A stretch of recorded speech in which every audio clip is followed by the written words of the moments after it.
हाँ जी, बिल्कुल ताज़ा तरीन सूरत हाल तो ये है कि इंतजार की घड़ियां खत्म हुई हैं और पंजाब असम्बली का इजलास स्पीकर पंजाब असम्बली सप्तान खान की सदारत में शुरू हो चुका है। इस इजलास से पहले जो है वो माहौल काफ़ी तलख था और एक जानिब जब मरियम नवाज आई तो डायस बजाए गए और दूसरी जानिब जब 97 अरकान जो सुन्नी इत्तेहाद कौंसिल यानी तहरीक इंसाफ के हैं वो जब पहुंचे तो दोनों जानिब से फिर एक दूसरे के खिलाफ खूब नारेबाजी हुई। इससे लगता यह है कि टेम्परेचर जो है वो माहौल जो है वो काफ़ी गर्म रहेगा और एक दूसरे के ऊपर जो है वो टफ हुकूमत को भी अपोजिशन देखने को मिलेगी। मियां असलम इकबाल जो है वो यहाँ नहीं पहुंच सके और उन्हीं के लिए कहा था स्पीकर पंजाब असम्बली ने कि कुछ लोगों को रोका जा रहा है, पुलिस बाहर तैनात है, रोकने की कोशिश कर रही है, लेकिन अगर कोई आना चाहे तो मैं उनके लिए जो है वो पूरी कोशिश करूंगा। लेकिन तमाम बातें एक तरफ, इजलास जो है वो शुरू हो चुका है, तलावत कुरान पाक जारी है, इसके साथ ही जो है वो नाते रसूल मकबूल पेश होगी और उसके बाद एजेंडे के मुताबिक तमाम अरकान खड़े होंगे और स्पीकर पंजाब असम्बली उनसे हल्फ लेंगे। हल्फ के ख़त्म होते ही जो ऑर्डर शीट है पंजाब असम्बली की उसके ऊपर जो है वो हर एक जो MP है उसका एक पेज बना हुआ है जिसपे उसका हल्का नंबर, उसका नाम लिखा हुआ है और नीचे उनके ओथ के लिए साइन होंगे कि उन्होंने ओथ ले लिया है। तो दो मुख्तलिफ जो बुक्स रखी गई हैं, एक दाएं जानिब एक बाएं जानिब,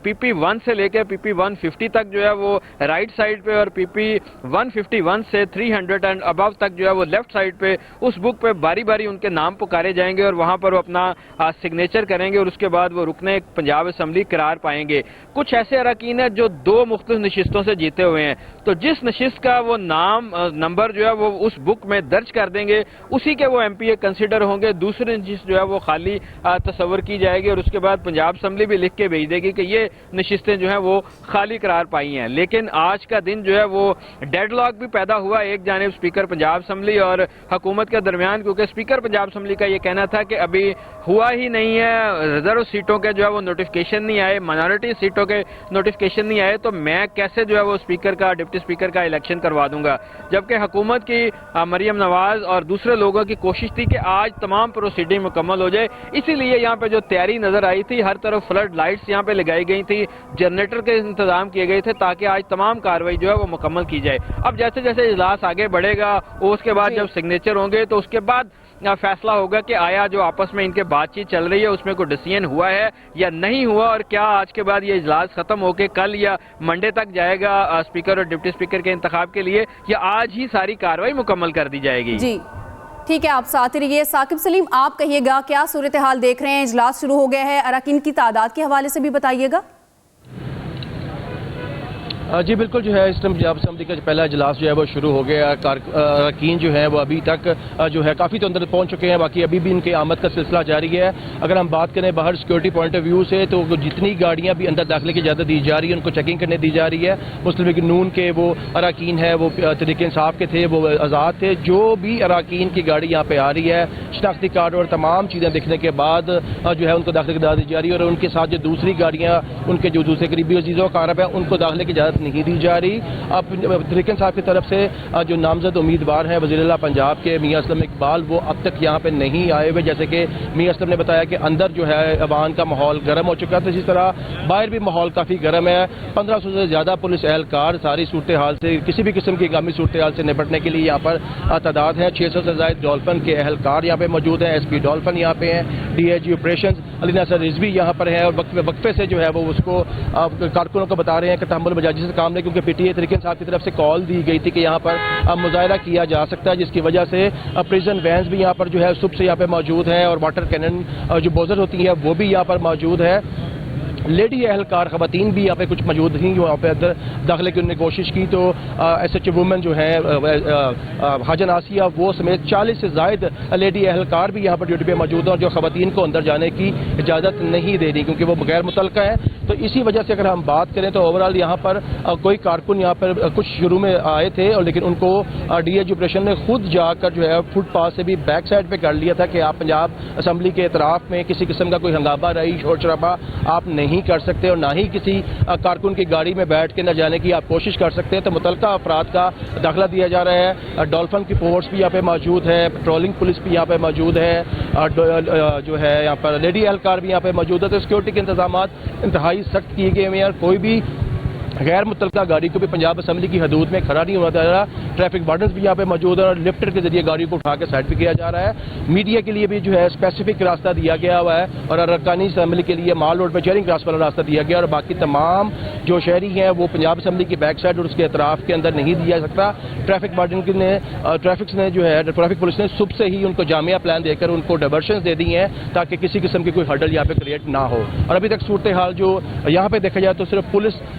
पुलिस नजर यहाँ पे आ रही है और कोई किसी पार्टी के कोई कारकुन या कोई शोर शराबा करते हुए दिखाई नहीं दे रहे और किसी भी खुदा न खास्ता को सूरत हाल से निपटने के लिए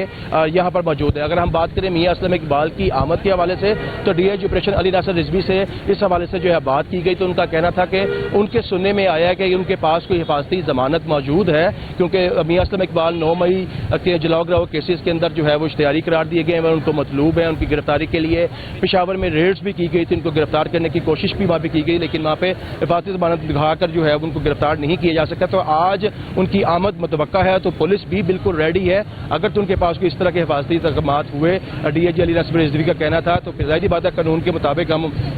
उनको जो है वो अलाउ करेंगे क्योंकि हम उसको किसी किस्म की हर्डल क्रिएट नहीं करेंगे और अगर उनके पास कोई ऐसी चीज़ नहीं है तो फिर कानून जो अपना रास्ता वो लेगा। जी सही। अच्छा मियां असलम आप बताइएगा, आज की ताख़ीर के साथ शुरू तो हो चुका है तो क्या इजलास में सिर्फ तकरीब हल्फ बर्दारी होगी जैसा कि स्पीकर पंजाब असम्बली ने कहा या मजीद भी कार्रवाई होगी?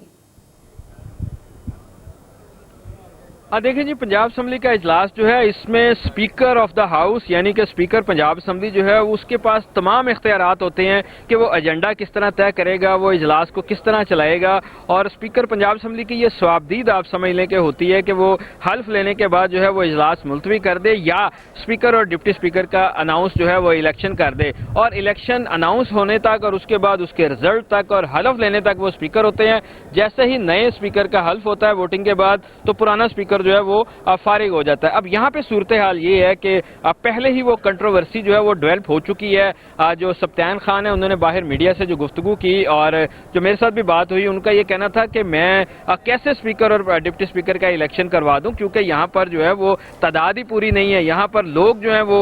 जो रिजर्व सीट्स हैं उनके सुन्नी इत्तेहाद काउंसिल को उनके रिजल्ट नहीं दिए गए, उनकी सीट्स अभी पूरी नहीं है। दूसरी जानिब उनके माइनॉरिटीज की जो नोटिफिकेशन होने थे वो अभी तक नहीं हो सके। अगर ईवान ही मुकम्मल नहीं है तो मैं आगे प्रोसीड कैसे करूंगा? तो उन्होंने बड़े वाज़े और क्लियर कटली कहा था कि मैं आज सिर्फ जो अरकान मौजूद है उनका हल्फ होगा और उसके बाद इजलास मुलतवी करूंगा उसका और जब ये आ जाएंगे नोटिफिकेशन आ जाएंगे उसके बाद जो है वो स्पीकर और डिप्टी स्पीकर का इलेक्शन होगा। लेकिन जो पंजाब असम्बली के दूसरे राय हैं, सेक्रेटरी असम्बली है और दूसरे लोग हैं, उनका यह कहना है कि आज ही स्पीकर और डिप्टी स्पीकर का इलेक्शन हो सकता है। हमारी तमाम तैयारियां मुकम्मल हैं और इसीलिए फ्लड लाइट्स यहाँ पे लगाई गई हैं, जनरेटर लगाए गए हैं, खाने का इस्तेमाल भी एमपीएस के लिए किया गया है। लेकिन ये डेडलॉक जो है इसका क्या बनता है ये अब अंदर चूंकि मीडिया सही तमाम तर तैयारियां जो हैं वो मुकम्मल हैं। मियां असलम और साकिब सलीम हमें अपडेट कर रहे थे, आपका शुक्रिया।